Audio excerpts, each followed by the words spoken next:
History has seen no shortage of genius artists with deeply flawed personalities. Everyone knows Picasso and his paintings, yet he was extremely misogynistic and abused many women. T.S. Eliot was one of the most renowned poets of the 20th century, yet he was a raging anti-Semite.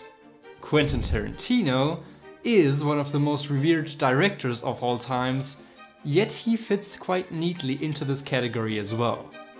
Today, I want to shed light on Tarantino's many scandals, from his rudeness, arrogance and brutality to his more than questionable views and connections.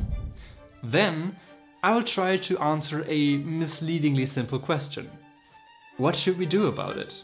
Can we separate the art from Tarantino? Just a few months ago, Tarantino made headlines for insulting the actors Owen Wilson, Matthew Lillard and most notably, Paul Dano. He didn't just say that Paul Dano was a bad actor, calling him the weakest actor in SAG, which would have been ridiculous enough on its own. No, out of nowhere, he felt the need to personally insult him by saying he's a weak, uninteresting guy and the limpest dick in Hollywood. It turns out that this isn't the first time Tarantino assaulted those he doesn't like, both verbally and physically, as you'd get to see in a second. In 2009, the late-night television host David Letterman brought the wrath of Tarantino upon himself when he interviewed a former girlfriend of the famous director, and jokingly asked why a glorious movie star would date a little squirrely guy. Now, admittedly, that's not the nicest thing to say, and it would be understandable if Tarantino was a bit upset about the joke. That, however, would be a massive understatement. Tarantino literally made death threats to Letterman afterwards by calling him and saying, "I'm going to beat you to death, I'm going to kill you, I'm coming to New York and I'm going to beat the crap out of you, how can you say this about me?" Going back further to 1993, Tarantino wrote the original script for the movie Natural Born Killers, which ended up being rewritten, only giving him a story credit when the movie came out. Tarantino later disowned the film, resulting in a feud between him and the producers Don Murphy and Jane Hampshire. All of this came to a boiling point in 1997 after Hampshire published a memoir called Killer Instinct about producing the movie, in which she called Tarantino a one-trick pony and becoming famous for being famous. Tarantino then physically assaulted Murphy in a restaurant, beating him several times before the fight was broken up. These are not the marks of a man who's simply a bit hot-headed from time to time, but one of a deeply egotistical and insecure person who will even resort to physical violence and doesn't care about hurting those he dislikes. But we're far from done yet. Let's talk about his movies, both on screen and behind the scenes. Really quick before we continue though, if you're enjoying your stay, then please consider liking the video and subscribing to the channel, as it would really help me grow and I would sincerely appreciate it. Now back to the actual video. Tarantino's movies have always been deemed as problematic by some people, mainly due to their gratuitous use of blood and violence. That's, however, not the only thing he's been criticized for. The famous director Spike Lee, for example, openly spoke against the very liberal use of the N-word in a lot of Tarantino scripts, regarding it as racial insensitivity and saying, quote, "Quentin is infatuated with that word." When Django Unchained released in theaters, Lee said, "American slavery was not a Sergio Leone spaghetti western. It was a Holocaust. My ancestors are slaves, stolen from Africa. I will honor them." Denzel Washington took similar issues with Tarantino on the set of Crimson Tide, where the latter was hired to revise the script and reportedly added a lot of racial slang to the movie. This resulted in a heated argument on set between Washington and Tarantino. Another incident that prompted some raised eyebrows was the following. when the bride, played by Uma Thurman, gets strangled during one of the scenes in Kill Bill, Tarantino chose to do the strangling himself instead of an actor or a stunt double. The same happened on the set of Inglourious Basterds, where Diane Kruger's character gets choked to death by SS Colonel Hans Lander, played by Christoph Waltz. For the close-up of her death, Tarantino wanted to personally choke her in order to get the pressure right and to get the sense of panic that happens when your air is cut off. Now, to be clear, both of the actresses have stated that nothing was done without their consent and that they felt safe throughout the shooting of these particular scenes. But it still strikes me as weird. Why didn't he just direct the actors to make it look real or leave the job to a stunt person? You know, the people that are actually trained to shoot these potentially dangerous scenes. Something with a lot more physical consequences happened on the set of Kill Bill Volume 2. Uma Thurman was supposed to drive a shaky old car down an uneven road. Thurman was concerned for her safety, but Tarantino pressured her to do it instead of a stunt double, was furious about the time she'd cost him, and completely dismissed her concerns about the road and car being unsafe. He went as far as demanding that she hit a certain speed so that her hair would blow the right way.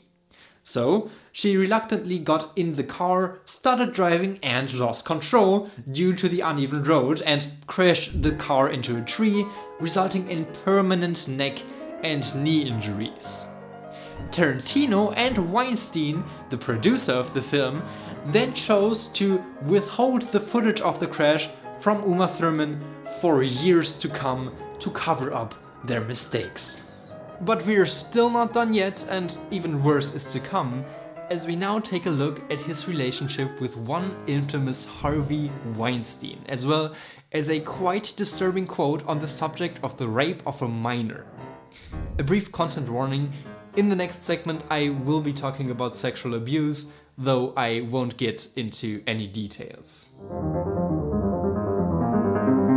One of the, if not the single most important people in Quentin Tarantino's rise through Hollywood was Harvey Weinstein, who practically funded Tarantino's entire career up until The Hateful Eight by producing most of his movies.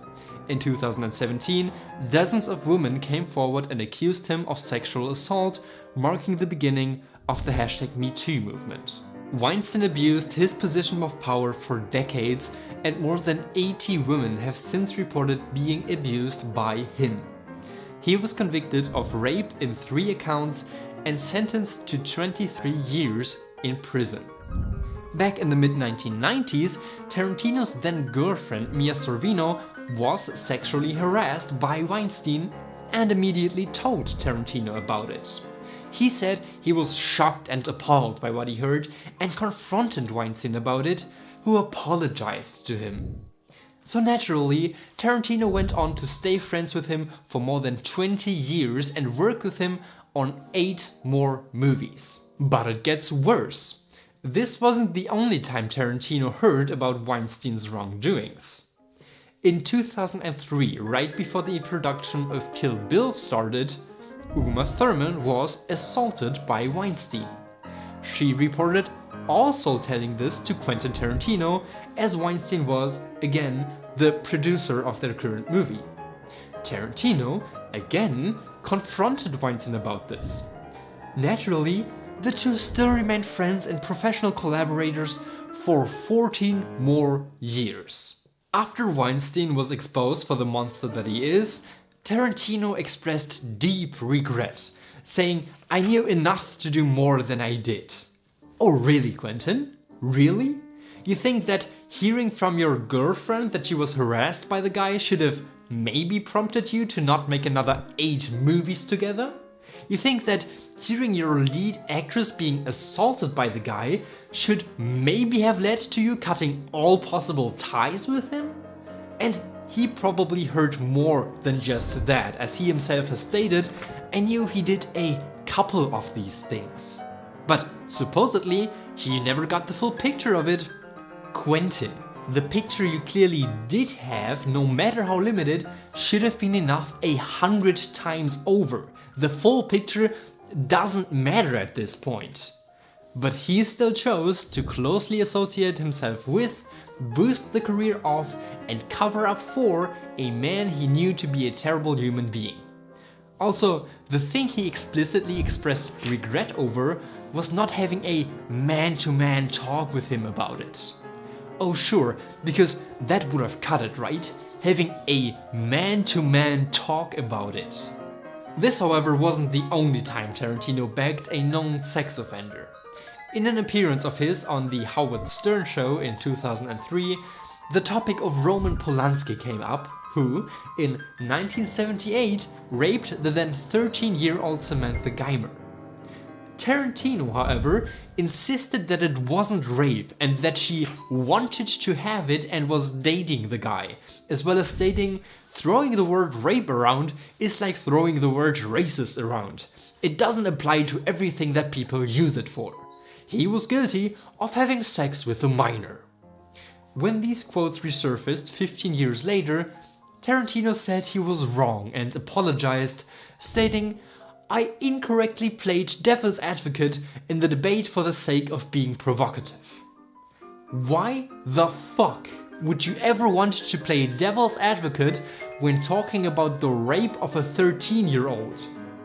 And why did it take you 15 years and public pressure until you rolled back on those statements? So where does all of this leave us? Most of the things I listed about Tarantino so far aren't illegal, and in isolation, some of them could be dismissed as simply eccentric and slightly hot-headed behavior, some of which he apologized for. With Thurman's car crash, for example, he did later state that it was the biggest regret of his career. But the big picture that presents itself with all of the things I've just talked about is that of a deeply flawed, arrogant, violent, and cowardly man who only takes responsibility once he is socially pressured to do so. This of course begs the question, what do we do about it? Now, before we get into the whole separating art from the artist discussion, which is quite vague and subjective, there is one thing we should definitely all be doing, and that is to stop excusing him because we like his movies. I have seen so many people online defending Tarantino or dismissing accusations against him because he's simply an eccentric genius and therefore allowed to have his little quirks here and there. No, we need to hold people like him accountable. Being a great filmmaker does not give you a free pass for being a problematic asshole. When people like him with high standing and power within the film industry make defamatory insults to other artists, that carries actual weight and can affect reputations. When he makes dangerous and hot-headed decisions on sets, that can have drastic consequences for the people involved, as it did with Uma Thurman. When he stays silent and continues to work with people who he knows are terrible human beings, he makes himself complicit when he could have helped to prevent more suffering. So we need to stop covering up for people like him and speak up against them, no matter how much we enjoy their films. Speaking of his films, what about them? Should we continue to consume his art, and can it be separated from its maker? Well, to debate that question, I've brought on my two dear friends Lumar and Lumar. Lumar will start off by speaking in favor of continuing to watch his movies, and then we'll hear Lumar argue against that. Lumar, the stage is all yours. Thank you, Lumar. The first reason to watch Tarantino's movies, despite all of the controversies surrounding him, is that they're simply really damn good. He didn't get his status of genius pop culture icon out of nowhere. His dialogue brims with wit and sharpness, his action scenes are a bloody blast, and his films are a masterclass in tone and style. His problematic quotes and misdemeanor don't have to take away the fun of watching his movies, because a person's art doesn't necessarily reflect their problematic sides. Picasso, who was already mentioned in the intro, was a terrible man, but his painting Guernica can still be regarded as a masterful work of anti-war art. The same goes for Tarantino. As a person, he may be deeply flawed, but his movies feature rich narratives and, for example, some really strong female characters, the type of which Hollywood has seen way too few of. Django Unchained is clearly anti-slavery and racism, while Inglourious Basterds is definitely anti-Nazis. Those are good virtues. Most importantly though, art is not necessarily defined by its creator, but by its beholder. What matters is what you as the audience do with it, how you engage with it, and what it stirs within you. The artist doesn't have control over the final interpretation of his work.